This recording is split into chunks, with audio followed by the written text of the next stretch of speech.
So I've been wanting to share some more of Eiyuden Chronicles 100 Heroes for the past couple of days. I've just been tied up doing other stuff, mostly widget related. She has gained a lot more traction on the channel than the gaming stuff, but that's all right. The gaming stuff's for me. The widget stuff's for widget, and for all of you. So, anybody who is here, thank you. This is Cozy Corner, where I sit way too close to the TV and play some cute JRPGs. This is a pretty unique area I found myself in. It's very ridgy. I'm running through various snaky little canyons, as you can see on the map down here. Just kind of wanted to show off some areas. I am in the mid-game. I have recruited 35 to 40, probably low 40s total characters. High 30s, hard to say exactly, because they're not all capable of being party members. Still, for the most part, just using the auto battle when we go through our standard battles. I do like to customize some of the characters, but for the most part, except for the bosses, it's not necessary. So, I have recruited some rather cool new characters. We are exploring a obvious plateau, deserty style area right now. The story is unfurling. It's still pretty standard fantasy fare, but you know, evil warring empire. But there is some there have been some nice little quirks, some nice little twists to the story so far. So definitely worth hanging in there for it. But yeah, I thought this area was real pretty, and I am still enjoying the hell out of this game. So, as you see people gain rune levels, that means they can, see, I just think this is pretty. You know, I like the forced camera perspective when you're in individual areas is kind of cool. You know, it is not changeable right now. Let's see.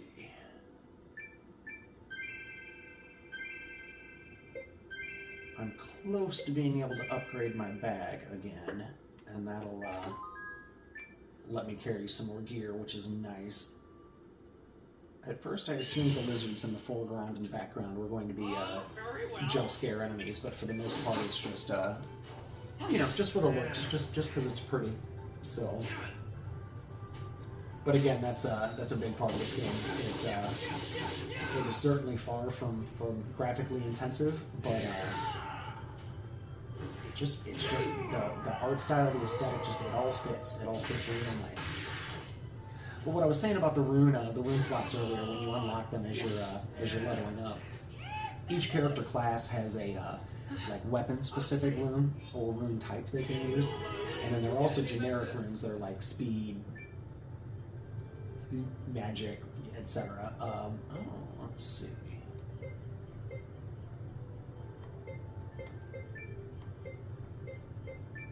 Let's get rid of... Yeah, I don't need anti-venom herbs, that's for sure.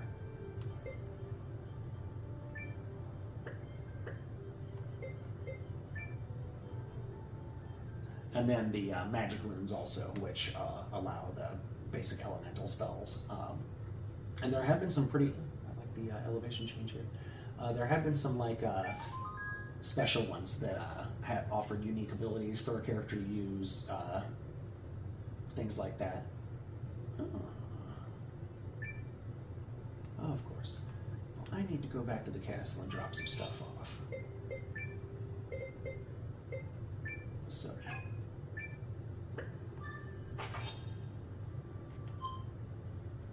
World map. Again, pretty standard fantasy fare. You know what? Let's show off. Oh, of course. Well, let's show off a boss battle then. Let's do this. I was very briefly going to take you guys on a little bit of a world tour, show off some areas, but I guess you can only fast travel from cities and the world map or the overworld map, not individual map areas. Is odd. I assumed with the no roof that you'd be able to travel. similar to the Dragon Quest games. That was always funny when you tried to zoom in the Dragon Quest games and you were inside and the dude would hit his head on the ceiling and drop back down. Rather than saying you can't teleport here, let you make that mistake. Alright, I'm saved. Does anyone need magic? Yes. Let's see. I got a feeling there's going to be a mini boss here. They don't usually put save points down for unless there's a decent reason. Here we go. Any last words? Rune Lens is basically your skills and abilities and magic.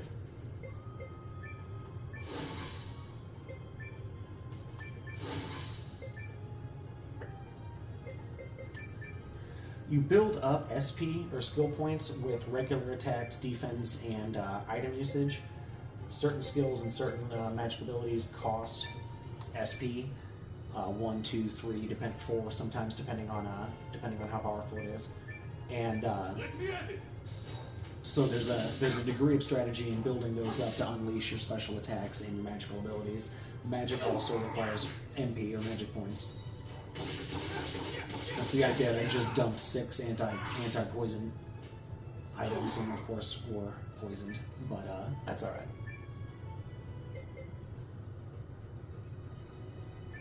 Let's go ahead and heal with him, and then we'll keep attacking with everybody else.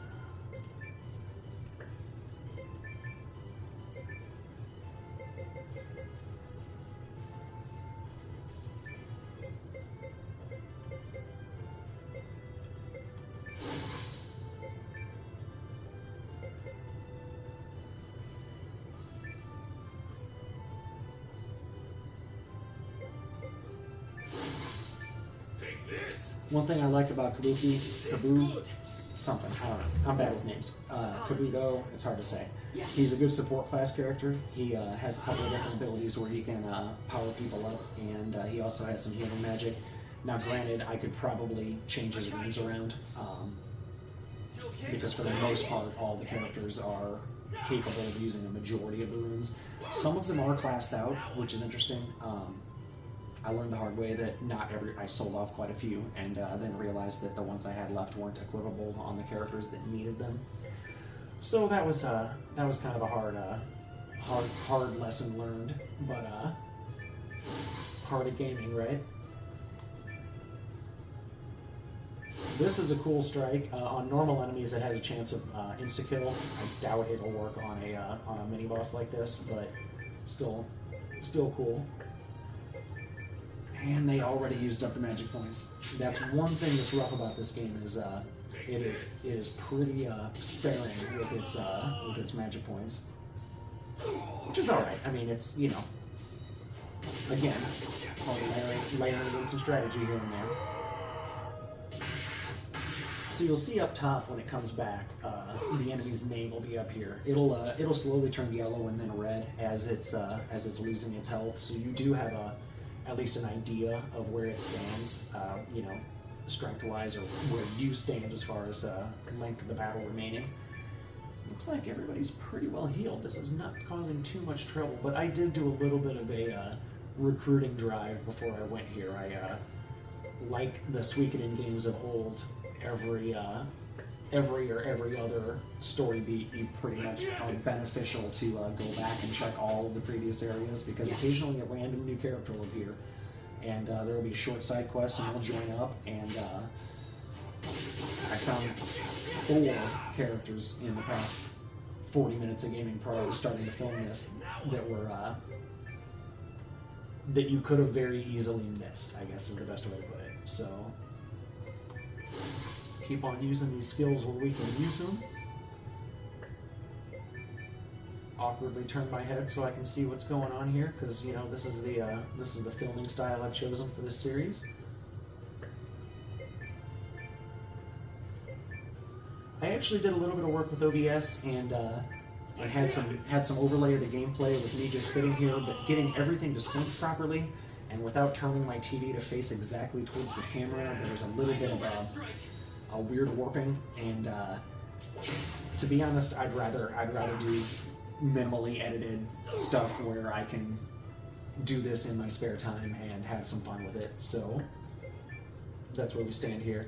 I just want to share some cool games that aren't getting a ton of attention that I think should be getting a little bit more than they are, and this is definitely one of them. So we'll be probably holding off on showing more of this because, like I said, I've gotten to the mid game and I don't want to ruin spoilers. I'll probably do a late game roundup of a couple of cool dungeons and maybe like an overworld map tour. But after that, I think we're gonna move on to Sea of Stars next. I played the first like 3 hours of it back when it came out, and then got sidetracked by something else, and it was just beautiful and really, really fun. Another throwback type of game. Different style than this, a little bit more, it's still turn-based, but it had some more action-y elements to it. Some timing-based attacks and things like that. But we'll see. That'll either be the next one or the one after the next one. It's hard to say. And then, of course, I'll still have some, probably have another Fallout video at some point, have another gaming industry video at some point, and then, of course, always going to keep doing the Noob Survival. So we'll be back with another Pacific Drive, and of course, more Project Zomboid videos going forward. So if you're into that sort of thing, I'm not usually vocally promoting myself, but a like and a sub and a little bit of interactions in the comments would always be appreciated. So if that tickles your fancy of helping out a small channel that's looking to grow is your sort of thing, then I would very much appreciate it. I know where to strike. Now back to the mini boss, doing a little bit of damage here. You see the A with a slowly decreasing circle? That is his armor rating. As you slowly break through that, they start taking more and more damage. He is yellow now, so we have passed the halfway point with this guy. We're getting there. We're getting there. Just continuing to plug away. Looks like Mio, as usual, is injured. She is definitely my glass cannon. She has been my glass cannon since the game started. But you know what? Everybody's got to have one, right? I mean, shit. Yeah. Where would Tannis and Flint and Tasselhoff be without Raceland? So Just look at that, one more mini boss down. I've only had one party wipe on the normal settings, and so it's not terribly difficult. But I also grind a lot, and I also backtrack a lot because I've played the spiritual successor to this so many times that I know what they're looking for. If that makes any sense. All right. The question is, can I fast travel now? No. That's all right then, because we are close to the end of this little map section, I think. Now, what would be hilarious is if I got smashed with another, like, pseudo-boss or mini boss or even a big boss here after I was just talking about how I, kick ass at this game. And really all JRPGs, to be honest. I mean, Interesting. if we're humble bragging a little bit, might as well do it. So yeah, back to the auto battling because there's no sense in digging through menus for 3 minutes of battle when you can just hit auto and get the same accomplishments done. That doesn't even count as exercise. Didn't know my name could get any better. Karuto is his name, not Kabuto. I almost called him Kombucha earlier, and then I was like, no, I know that's not right. It's a weird glitch. Should be able to interact with those. Don't care enough to keep trying.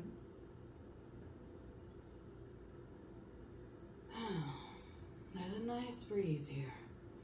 You know what? This isn't too bad. Indeed. We'll seek crossing to Impartiak in the next town. We have to walk the desert? Yes, Zaddy. Relax, friend. We won't be making the trip on Oh, foot. never mind. Looks like we're riding lizards. Then how are we making it? Oh, I can't tell you. That would ruin the fun. Except I see a lizard.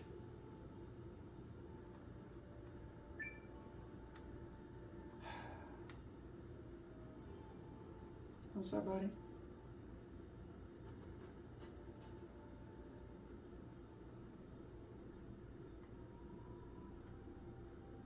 Now I do have control, or at least semi-control of the camera here, and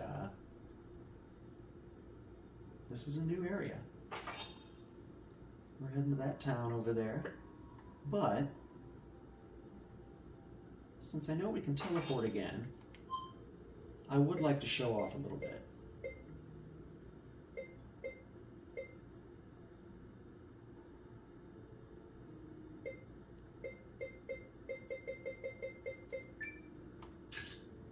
All right.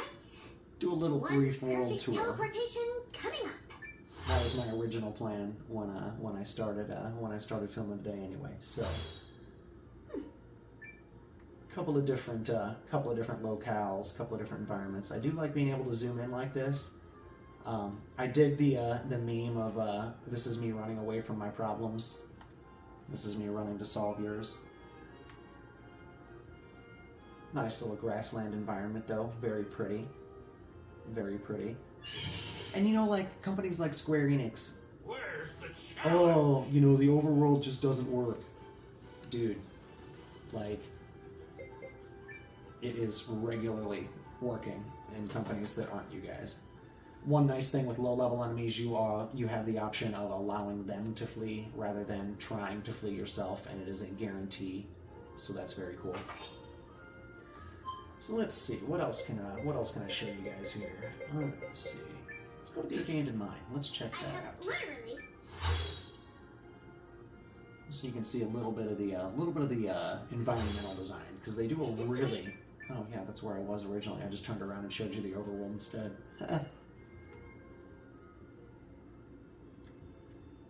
So again, no camera control here, but the way they handle the foreground and the background and the forced camera angles are really cool. I'm not picking up stuff because I have all of the materials that I could possibly need from an area like this. There's no sense in overfilling my bag more than it already is. Careless. So we'll go ahead and let these guys flee. Leave this area, and then I'm going to teleport to one more spot and show you there's a seaside area on the. I might as well pick this up if I have it. Yeah, see, I could fit more stone in my bag, and I can always use more stone upgrading my my fortress. I'm a handful of characters. I have plenty of resources. I'm a handful of characters away from being able to upgrade my castle all the way to level 2, which is cool. I think it goes up to 3 or possibly 4 altogether. So maybe I am still in the late early game, but it feels like I've gotten to the middle. So let's see.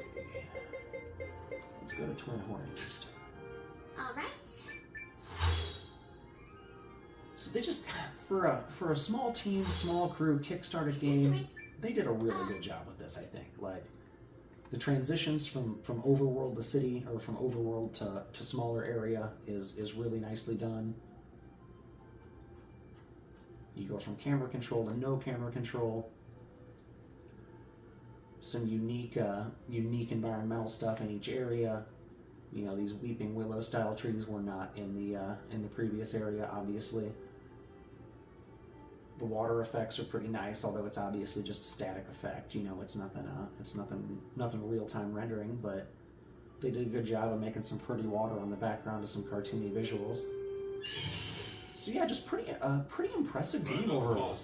You know, the battles are nothing to write home about, but if leveling people up's your thing, if a little bit of a grind is your thing, if a little bit of backtracking doesn't bother you, if some gorgeous locales and some unique and funny characters are your thing, then this stuff's gonna be right up your alley. We'll go ahead and stop here real quick, show off one of the bigger cities. One cool thing about the cities is depending on where you enter and where you leave, on the overworld you will come in and leave on different areas. So you're not just no matter, you know, if you're walking into it from the north, you're gonna enter from here. If you're walking into it from the southeast, you're gonna enter from there.